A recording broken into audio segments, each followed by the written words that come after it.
পারমাণবিক স্থাপনায় মার্কিন বাংকার বাস্টার বোমা নিক্ষেপের পরও চলছে ইরান ইসরায়েল পাল্টাপাল্টি হামলা। তেহরানে রেজিম চেঞ্জের ইঙ্গিত দিলেন ট্রাম্প।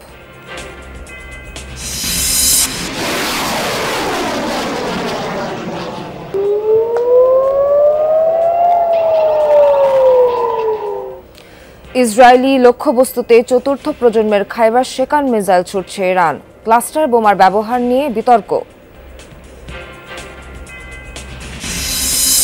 পোস্টার নিষিদ্ধ সহ কয়েকটি ইস্যুতে ইসির সাথে ভিন্নমত রাজনৈতিক দলগুলোর যুক্ত হচ্ছে প্রার্থিতা বাতিল ও জরিমানার নতুন বিধান। সব দলের সাথে আলোচনার দাবি। বিকল্প হিসেবে ওনারা প্রস্তাব করেছেন বিলবোর্ড, তারপর ব্যানার ইত্যাদি। এটা ঠিক আছে। প্রস্তাবনাগুলো চূড়ান্ত করবার আগে উচিত হবে রাজনৈতিক দলগুলোর সঙ্গে আলোচনা করা, মতামত বিনিময় করা।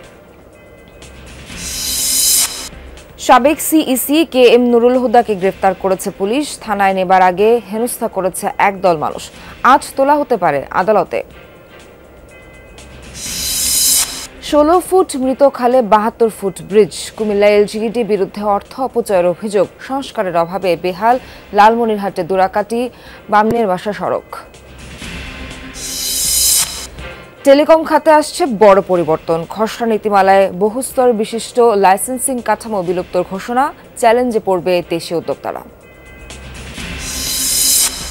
পাট দিয়ে 3 চাকার অভিনব গাড়ি বানিয়ে তাক লাগিয়ে দিয়েছেন চট্টগ্রামের তরুণ উদ্ভাবক। আধুনিক ফিচার সম্বলিত বাহনটি ঘন্টায় ছুটতে পারে 165 কিলোমিটার। আমি দেখি তৈরি করেছি আমেরিকান পোলারিং স্লিংশট, কিন্তু সক্ষমতা আমার দেশের, সম্পূর্ণ আমার নিজের দেশের কাঁচামাল দিয়ে করেছি। সেটা হচ্ছে আমার চ্যালেঞ্জ।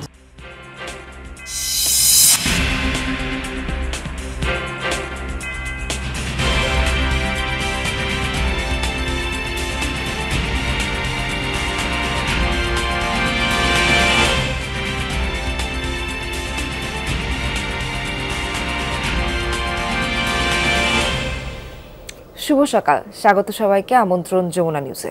এতক্ষণ শিরোনাম দেখছিলেন, পুরো খবর জানাতে সঙ্গে আছি নাবিলা সোহার। ইরানের পারমাণবিক স্থাপনায় যুক্তরাষ্ট্রের হামলার পর ইসরায়েলে দফায় দফায় মিসাইল ছড়েছে তেহরান। হয়েছে ব্যাপক ক্ষয়ক্ষতি। রোববার রাতে সাইরেন বাজতে শোনা যায় ইসরায়েল জুড়ে। আকাশ প্রতিরক্ষা ব্যবস্থা সক্রিয় রয়েছে বলে জানায় তেল আবিব। নিরাপদ আশ্রয়ে থাকার নির্দেশনা দেওয়া হয় বাসিন্দাদের। জবাবে ইরানে জোরদার অভিযান চালিয়েছে ইসরায়েলও। তেহরানের পূর্ব ও পশ্চিমাঞ্চলে বিমান হামলা টার্গেট হয় মিসাইল লঞ্চার, স্যাটেলাইট ব্যবস্থা ও সামরিক রাডার সাইট। বিস্ফোরণের আওয়াজ পাওয়া গেছে ইস্ফাহান, পারান্দ, মালার্দ, তাবরিজ সহ কয়েকটি শহরে। নাসফাহাবাদে একটি অ্যাম্বুলেন্সে ড্রোন হামলায় নিহত হয়েছে 3 জন। মানবাধিকার সংস্থা HRAN এর তথ্য অনুযায়ী ইরানে চলমান ইসরায়েলি অভিযানে এ পর্যন্ত 950 মানুষের মৃত্যু হয়েছে, আহত প্রায় 3500। যুক্তরাষ্ট্রের হামলার জেরে এবার হরমুজ প্রণালী বন্ধের অনুমোদন দিল ইরানের পার্লামেন্ট। ইরানের রাষ্ট্রীয় টেলিভিশনের বরাতে জানা যায় এ তথ্য।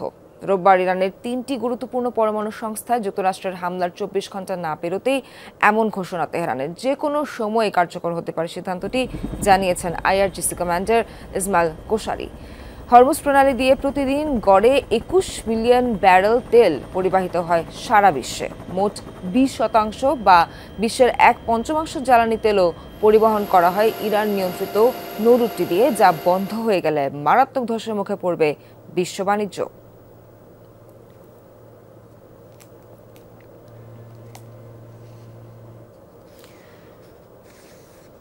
ইরানের পরমাণু কেন্দ্রে হামলার পর এবার দেশটিতে ক্ষমতা পরিবর্তনের ইঙ্গিত দিলেন মার্কিন প্রেসিডেন্ট ডোনাল্ড ট্রাম্প। সামাজিক যোগাযোগ মাধ্যম এক্স হ্যান্ডেলে এ নিয়ে নতুন এক পোস্ট করেছেন ট্রাম্প।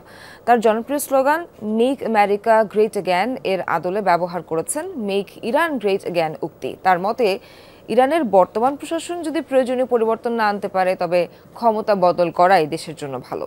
যদিও ভিন্ন কথা বলছে ট্রাম্প প্রশাসনের শীর্ষস্থানীয় কর্মকর্তারা। ভাইস প্রেসিডেন্ট JD ভ্যান্স, প্রতিরক্ষামন্ত্রী পিট হেগসেথ সাফ জানিয়েছেন, ইরানের ক্ষমতা পরিবর্তনের জন্য নয়, বরং দেশটির পরমাণু কর্মসূচি বন্ধ যুক্তরাষ্ট্রের লক্ষ্য। ইরানে মার্কিন অভিযানের পর প্রথমবারের মতো সামাজিক মাধ্যমে পোস্ট করেছেন দেশটির সর্বোচ্চ নেতা আয়াতুল্লাহ আলী খামেনি। সোমবার টুইট বার্তায় খামেনি বলেন, ইসরায়েল বিশাল বড় ভুল করেছে, এর পরিণতি খুব দ্রুত তেল আবিবকে ভোগ করতে হবে বলে দেন হুঁশিয়ারি।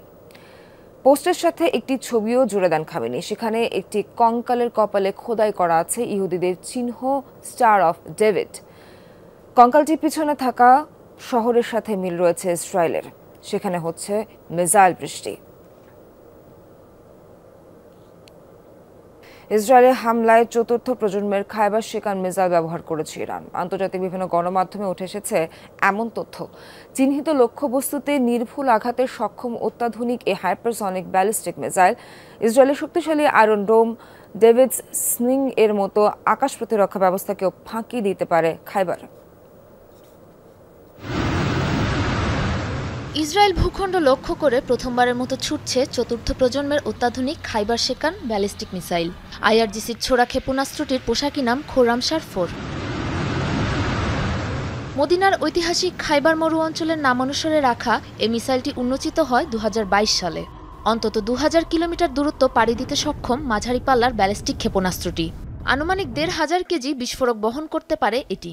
ইরানের সবচেয়ে ভারী ওয়ারহেডগুলোর মধ্যেও অন্যতম এই খাইবার শেকান। তেহরানের দাবি, কৌশলগতভাবে যে কোনো লক্ষ্যবস্তুকে নির্ভুলভাবে আঘাত হানতে সক্ষম খাইবার মিসাইল সুনিপুণভাবে ফাঁকি দিতে পারে আয়রন ডোম, ডেভিড স্লিং এর মতো ইসরায়েলের শক্তিশালী আকাশ প্রতিরক্ষা ব্যবস্থাকে। উড়ন্ত অবস্থাতেই নিয়ন্ত্রণ করা যায় শক্তিশালী এই ক্ষেপণাস্ত্রটিকে। ইরানের বিভিন্ন সংবাদ মাধ্যমের বরাতে জানা যায়, শব্দের গতির চেয়ে আনুমানিক 15 গুণ বেশি গতিতে আঘাত হানতে পারে হাইপারসনিক ব্যালিস্টিক মিসাইল খাইবার। প্রায় 4 দশক ধরে পশ্চিমা বিশ্বের প্রযুক্তি ও অর্থনৈতিক নিষেধাজ্ঞায় আছে ইরান।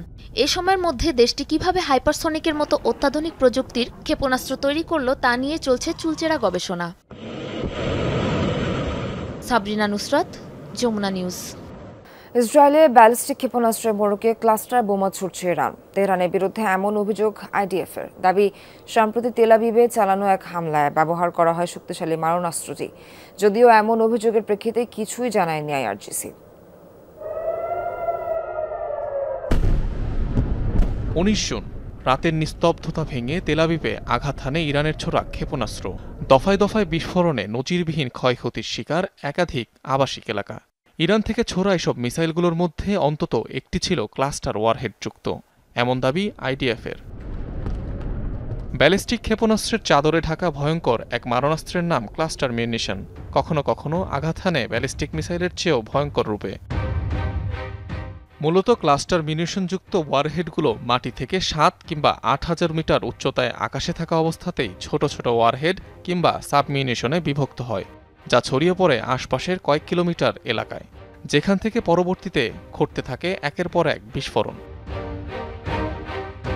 ক্লাস্টার বোমার সাবমিউনিশনগুলো দীর্ঘদিন মাটিতে সক্রিয় এবং অবিস্ফোরিত অবস্থায় থাকতে পারে। অজান্তে কেউ সংস্পর্শে চলে এলে বেড়ে যায় প্রাণহানির শঙ্কা, অর্থাৎ এক ধরনের জীবন্ত মাইন হিসেবেও বিবেচনা করা যেতে পারে এটিকে। কনভেনশন অন ক্লাস্টার মিউনিশন নামে একটি আন্তর্জাতিক চুক্তি হয় 2008 সালে। নিষিদ্ধ করা হয় ক্লাস্টার বোমা সংরক্ষণ, পরিবহন ও ব্যবহার। 100-রও বেশি দেশ তাতে সই করে। অবশ্য চুক্তিবদ্ধ হয়নি যুক্তরাষ্ট্র, ইসরায়েল কিংবা ইরান। যুক্তরাষ্ট্র, রাশিয়া, চীনের মতো পরাশক্তিসহ হাতে গোনা কয়েকটি দেশের কাছে রয়েছে ক্লাস্টার প্রযুক্তির ক্ষেপণাস্ত্র ভাণ্ডার। ধারণা করা হয় ইরানের রহস্যময় ক্ষেপণাস্ত্র বহরেও রয়েছে এই ওয়ারহেড, যার মধ্যে অন্যতম খাইবার এবং Fajr 3 ballistic missile. Anik Rahman, Jamuna news. Operation midnight hammer, যেভাবে নিঃশব্দে ইরানে ঢুকে ভয়াবহ তাণ্ডব চালালো মার্কিন বিমান বাহিনী।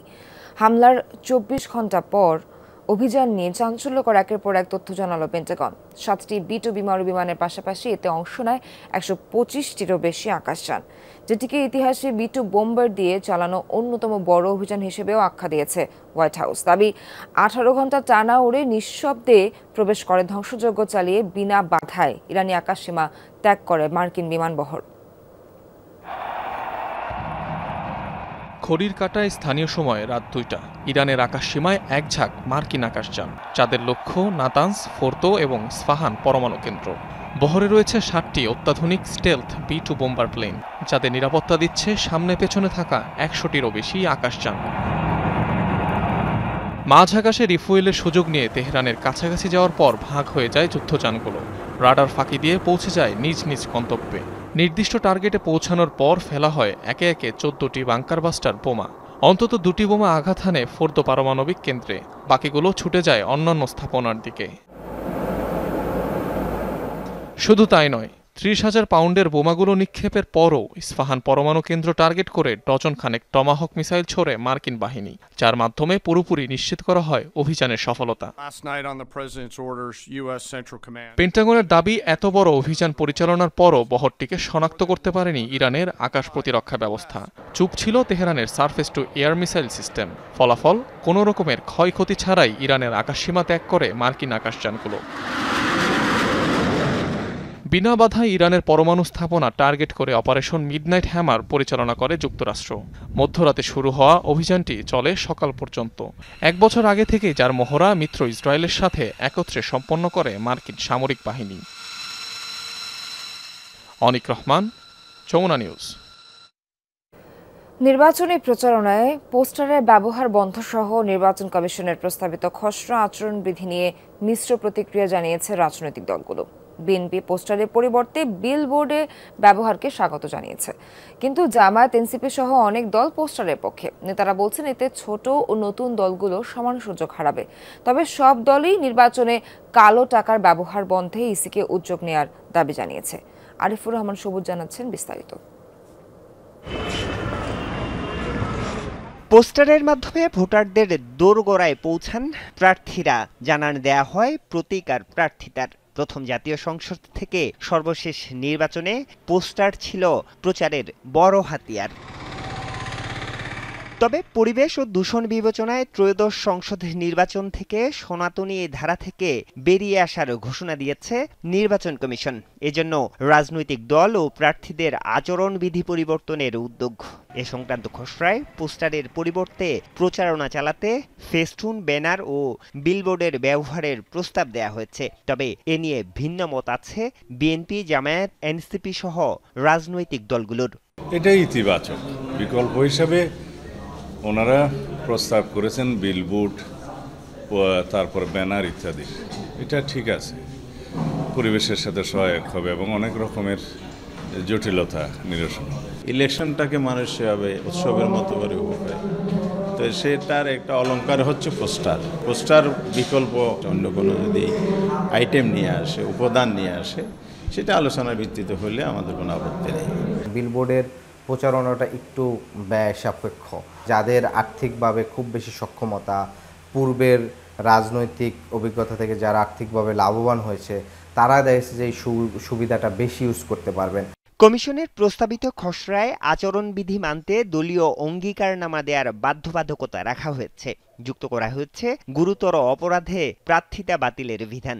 তবে এর বাইরে রাজনৈতিক দলগুলোরও কিছু প্রস্তাব আছে।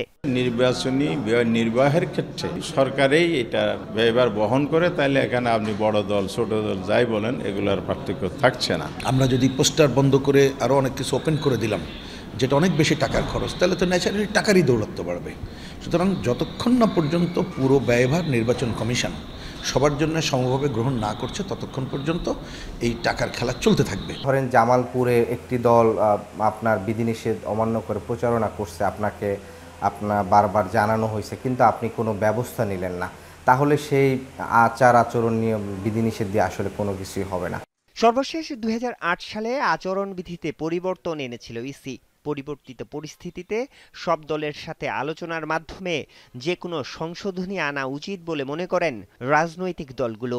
বর্তমান অবস্থার সাথে মিলিয়ে, নতুন আকাঙ্ক্ষার সাথে মিলিয়ে আচরণবিধি প্রণয়ন করাটাও সঠিক আছে। স্টেক হোল্ডারদের সাথে যদি মত বিনিময় করে, এটা একটা জায়গায় আসা যাবে। প্রস্তাবনাগুলো চূড়ান্ত করবার আগে উচিত হবে রাজনৈতিক দলগুলোর সঙ্গে আলোচনা করা, মতামত বিনিময় করা, তাদের পরামর্শগুলো বিবেচনার মধ্যে নেওয়া। নির্বাচন কমিশন জানিয়েছে গণপ্রতিনিধিত্ব অধ্যাদেশ সংশোধনের পর আচরণ বিধিমালার খসড়া চূড়ান্ত করা হবে। আরিফুর রহমান সবুজ, যমুনা নিউজ, ঢাকা। সাবেক প্রধান নির্বাচন কমিশনার নুরুল হুদাকে গ্রেফতার করেছে পুলিশ। রবিবার সন্ধ্যায় রাজধানীর উত্তরা 5 নম্বর সেক্টরের নিজ বাসা থেকে গ্রেফতার করা হয় তাকে। আজ তাকে ঢাকার সিএমএম আদালতে তোলা হতে পারে। পুলিশ জানিয়েছে বিএনপির করা একটি মামলায় তাকে গ্রেফতার দেখানো হয়েছে। ঢাকার শেরেবাংলা নগর থানায় সাবেক 3 প্রধান নির্বাচন কমিশনার সহ 24 জনের নাম উল্লেখ করে মামলাটি করেছে বিএনপি। রোববার সন্ধ্যায় নুরুল হুদার উত্তরার বাসার মব সৃষ্টির চেষ্টা করে একদল লোক। সামাজিক যোগাযোগ মাধ্যমে ছড়িয়ে পড়া ভিডিওতে দেখা যায় নুরুল হুদার সাদা একটি টি শার্ট ও লুঙ্গি পরা। তাকে ঘিরে রয়েছেন একদল লোক।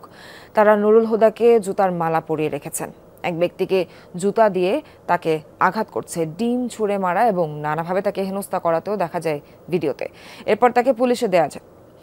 KM নুরুল হুদা প্রধান নির্বাচন কমিশনার থাকাকালে 2018 সালের ডিসেম্বরে একাদশ সংসদ নির্বাচন হয়, যা রাতের ভোট নামে কুখ্যাত।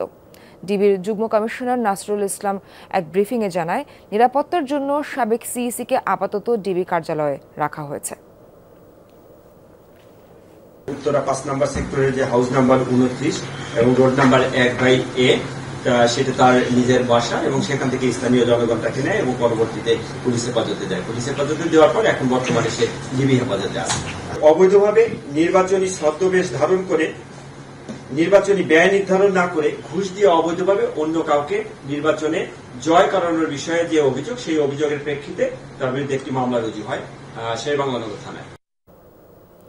ইসলামী ব্যাংকের সাবেক ব্যবস্থাপনা পরিচালক মোহাম্মদ মনিরুল মাওলাকে গ্রেফতার করেছে ঢাকা মহানগর গোয়েন্দা পুলিশ। রবিবার রাত 11:15টার দিকে রাজধানী ভাটারার একটি আবাসিক এলাকা থেকে তাকে গ্রেফতার করা হয়।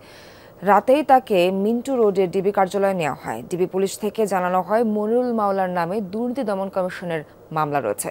ওই মামলায় তাকে গ্রেফতার করা হয়েছে। জালিয়াতির মাধ্যমে ইসলামী ব্যাংক থেকে 1092 কোটি 46 লাখ টাকা ঋণ নিয়ে আত্মসাতের অভিযোগে এস আলমের ছেলে আহসানুল আলম ও মনিরুল মাওলা সহ 58 জনের বিরুদ্ধে গত বছরের 19 ডিসেম্বর মামলা করে দুদক।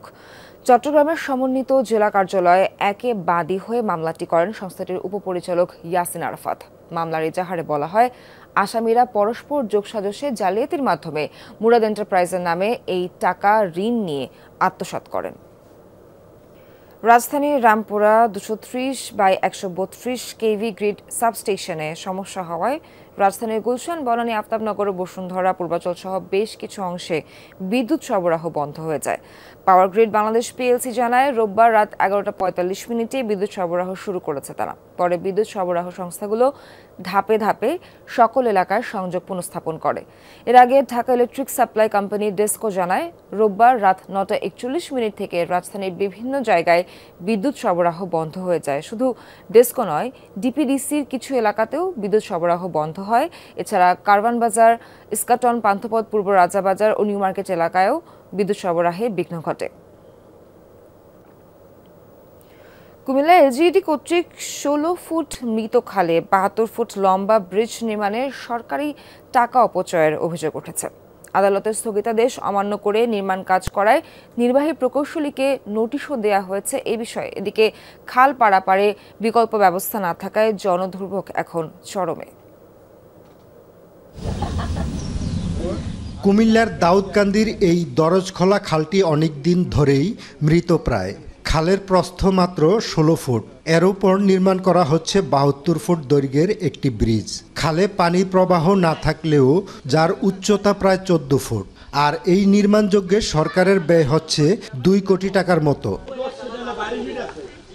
অথচ ব্রিজ নির্মাণ কাজ শেষ করতে যে পরিমাণ জমি দরকার তাও অধিগ্রহণ করা নেই সরকারি হিসেবে।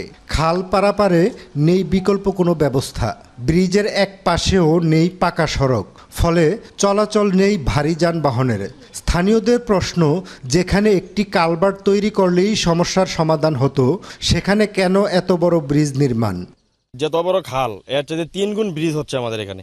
তো আমাদের এত বড় ব্রিজের কোনো প্রয়োজন নাই। এনে তো কোনো বিকল্প রাস্তা নাই যে আমরা ব্রিজের সাইডে দা কোনো দিক দিয়ে আমু যাবো। এটা রুগী নিলেও কষ্ট পায়, এটা মানুষ মরে গেলেও কষ্ট পায়, ফোলা হয় যাইতে না স্কুলও। সরকারি টাকা অপচয় রোধে স্থানীয় এক ব্যক্তি উচ্চ আদালতে রিট করেন। পরে নির্মাণ কাজে স্থগিতাদেশ দেন আদালত। তবুও নির্মাণ কাজ চলমান থাকায় 24 এপ্রিল আদালত অবমাননার নোটিশ দেয়া হয় LGED নির্বাহী কর্মকর্তাকে। তবু থামানো যাচ্ছে না কাজ।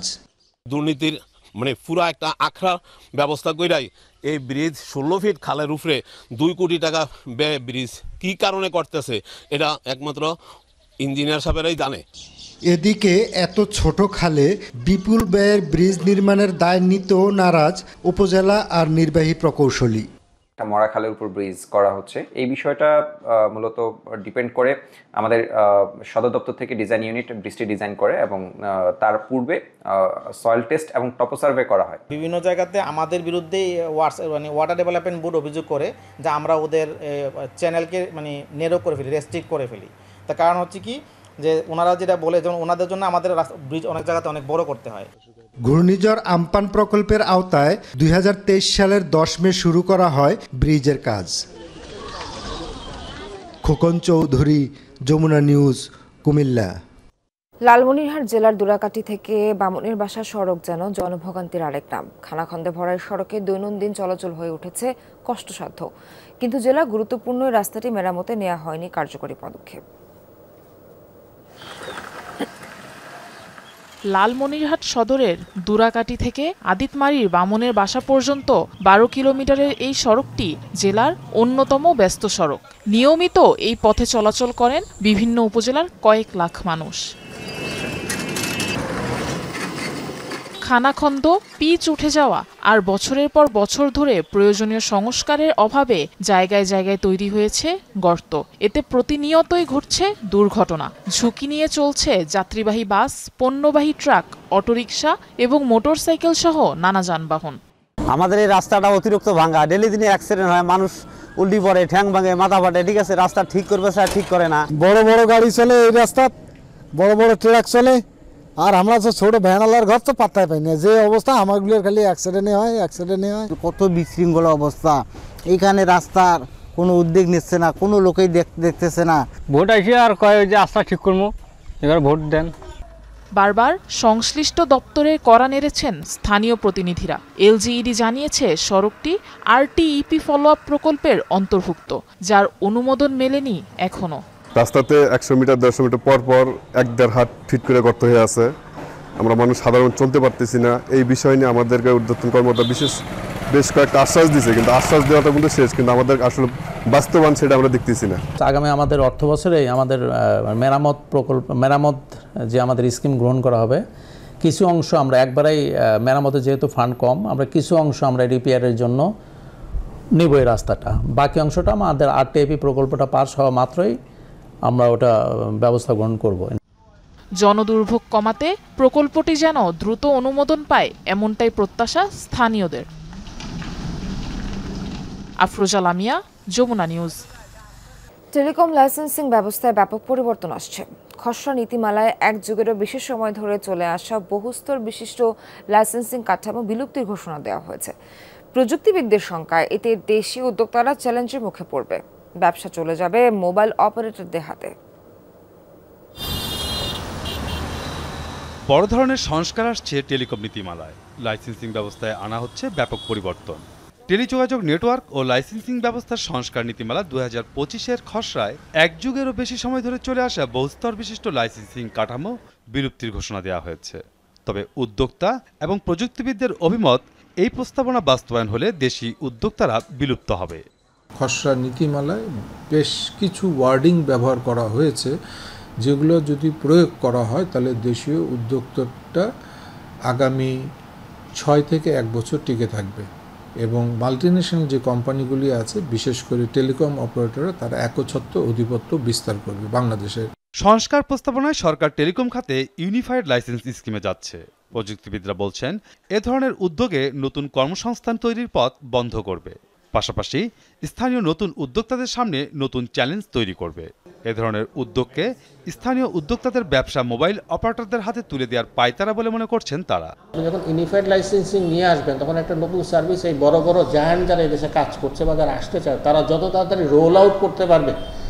আমাদের দেশের এই যে উদ্ভাবন নিয়ে যে প্রকৌশল বিশ্ববিদ্যালয়ের ছেলেটা কাজ করতেছে বা আপনার ইসলামিক ইউনিভার্সিটির যে ছেলেটা কাজ করতেছে, তার পক্ষে এসে আসলে নতুন একটা সার্ভিস নিয়ে আসা গ্রামীণ ফোনের সাথে যুক্ত করে আসলে টোটালি অসম্ভব। তার মানে দেশীয় কোনো শিল্পী আসলে এই ইনফরমেশন টেকনোলজি সেক্টরে বিকশিত হবে না।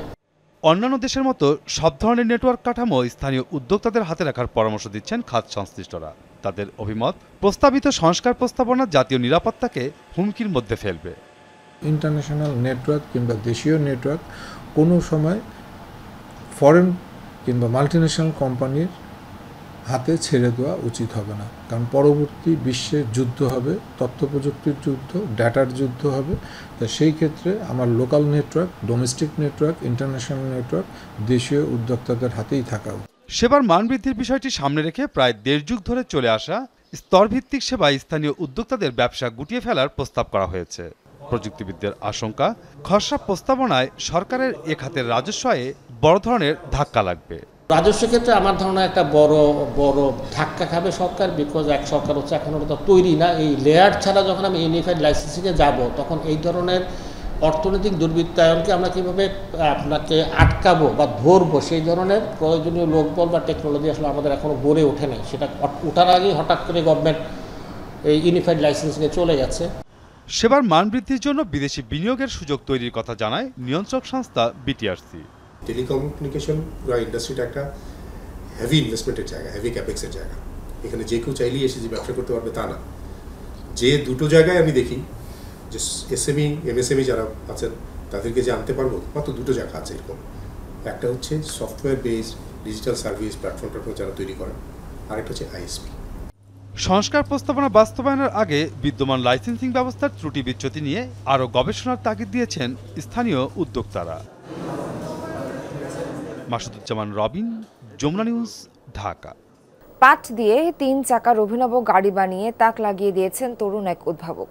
আধুনিক সব ফিচার যুক্ত গাড়ির ঘন্টায় 165 কিলোমিটার গতিতে ছুটতে সক্ষম। সামরিক বাহিনীর মিনি ট্যাঙ্ক হিসেবেও গাড়িটি ব্যবহার সম্ভব বলে দাবি নির্মাতার।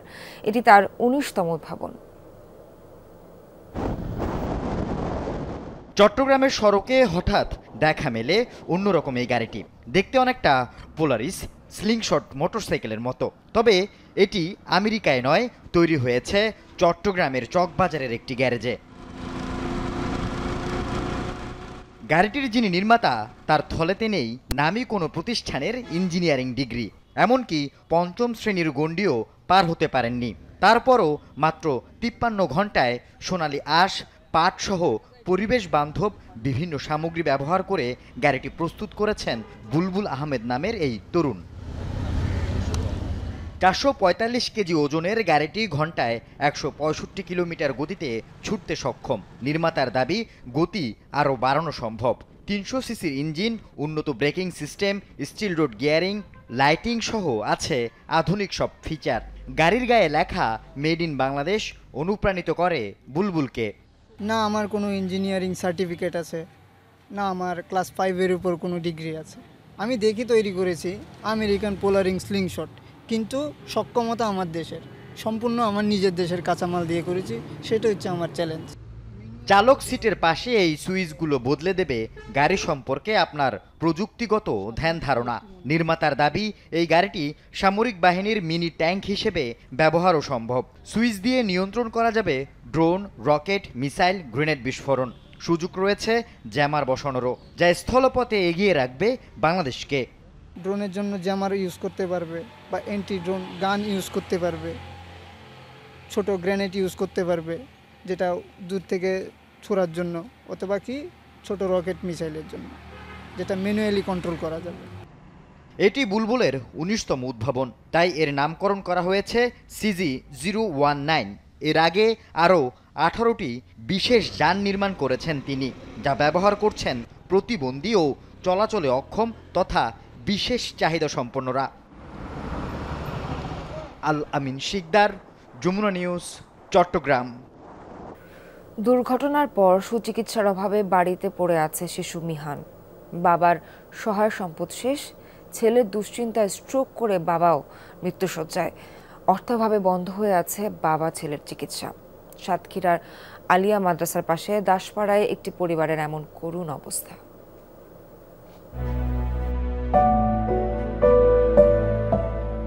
সমবয়সী শিশুরা যখন খেলায় মগ্ন, তখন ঘরের কোণে কাঁদছে মিহান।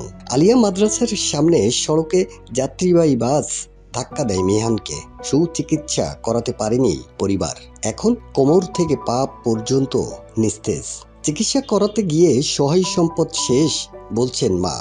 বাসে ধাক্কা মেরেছিল, সাহায্য করেন আমি সুস্থ হয়ে খেলতে চাই। টাকা পয়সা হলে আমি একটু চিকিৎসা করতে পারি বাইরের দেশে নিয়ে। আমারও ইচ্ছা ছিল যে ও কোরআনের হাফেজ হবে। দেশবাসীর কাছে একটাই আমার দাবি, আবেদন, আমাদের জন্য একটু সাহায্য করুক। 2023 সালের 3 নভেম্বর দুর্ঘটনার পর ছেলের চিকিৎসা করাতে ধার দেনায় পড়ে দুশ্চিন্তাগ্রস্ত দিনমজুর বাবা সাত্তার গাজী স্ট্রোক করেন। এখন তিনিও মৃত্যুশয্যায়। ছেলে অ্যাক্সিডেন্ট করার পরেতে ওই চিন্তা ভাবনা করি, ঋণ বিনা জন্য চিন্তা ভাবনা করি ওই অসুস্থ হয়ে গেছে।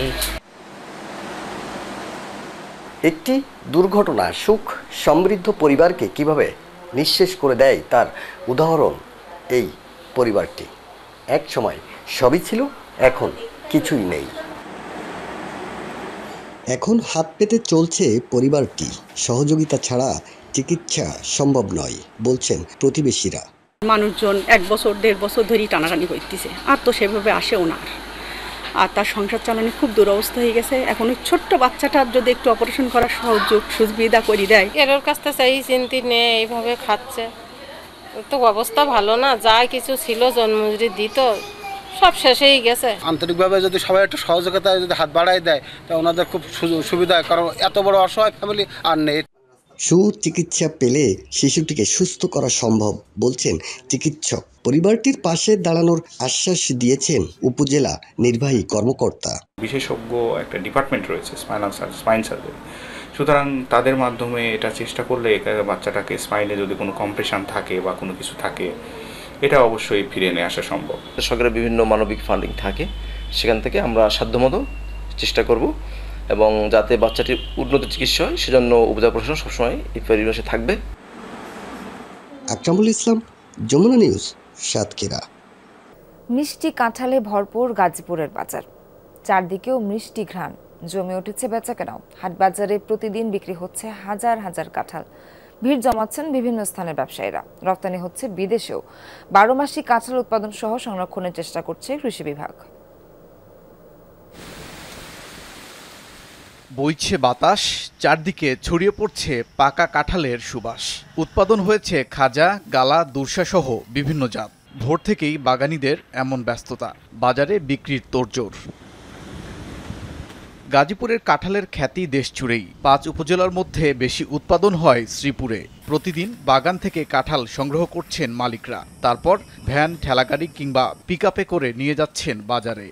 আজ থেকে কাঁঠাল পেরে জয়নাবাজার নিয়ে যায়, ওইটা আপনার গাজীপুরের মধ্যে সবচেয়ে বড় একটা বাজার। এবার 5 লাখ টাকার বাগান কিনছি, যদি বাজার যদি ভালো যায় ইনশাল্লাহ আশা করা যায় 1.5 লক্ষ টাকা এবারে পাওয়ার আশা আছে। কাঁঠালের বড় হাট শ্রীপুরের জৈনা বাজারে। এছাড়া উপজেলার নগর হাওলা, চকপাড়া, টেপির বাড়ি, ছাতির বাজার সহ বিভিন্ন স্থানেও বসেছে ছোট বড় হাট। সেখানে ভিড় জমাচ্ছেন রাজধানী সহ বিভিন্ন জায়গার ব্যবসায়ীরা। জমজমাট বেচা কেনাও। রফতানি হচ্ছে বিদেশেও। একদিন বিভিন্ন ধরনের দাম যায়। আজকে আমের কাঁঠাল 20 টাকা কম, 26 টাকা কাঁঠাল 1700 টাকা বলছি, বুঝছেন? আর এই কাঁঠালটা 30 টাকা হলো বাড়া। 1500 টাকা দাম কম পায়া নাই। সৌদি আরব এবং দুবাই, মালয়েশিয়া, সিঙ্গাপুর এদিকে বেচে আমরা সাপ্লাই মাল বিক্রি করি। মধুমাস জ্যৈষ্ঠের শুরু থেকে আষাঢ়ের শেষ পর্যন্ত থাকে এমন চিত্র। এ সময়টায় কর্মসংস্থান সৃষ্টি হয় কয়েক হাজার শ্রমিকের। শ্রীপুরের কাঁঠাল তো আসলে চাহিদা বেশি, দামও বেশি, মিষ্টিও বেশি সবার চেয়ে। আমাদের জয়নাবাজারের কাঁঠাল সারা বাংলাদেশের লাগে বিখ্যাত এবং খাওয়া সুস্বাদু। জিআই পণ্যের স্বীকৃতি পেয়েছে এই জেলার কাঁঠাল। তবে গড়ে ওঠেনি বাজার ব্যবস্থাপনা, নেই সংরক্ষণের ব্যবস্থাও। তাই এসবের পাশাপাশি সারা বছর রফতানির জন্য 12 মাসি কাঁঠাল উৎপাদনের লক্ষ্যে কাজ করছে কৃষি বিভাগ। জেলা মার্কেটিং বিভাগ গবেষণা, আমরা কিন্তু কাঁঠাল প্রক্রিয়াজাতকরণের উপর কৃষকদের প্রশিক্ষণ দিচ্ছি। এ বিষয়ে অনেক উদ্যোক্তা ইতিমধ্যে তৈরি হয়ে গেছে। 12 মাসি কাঁঠাল আমরা নতুন বাগান সৃজন হচ্ছে। তো কাঁঠালের রোগবালাই দমন বা অন্যান্য পরিচর্যা নেওয়া আমরা কৃষকদের নিয়মিত প্রশিক্ষণ দিয়ে যাচ্ছি। কৃষি অফিসের তথ্যমতে জেলায় ৯,১২৫ হেক্টর কাঁঠালের আবাদ হয়েছে। লক্ষ্যমাত্রা প্রায় 3 lakh metric ton. Obaidur Rahman, Jamuna news.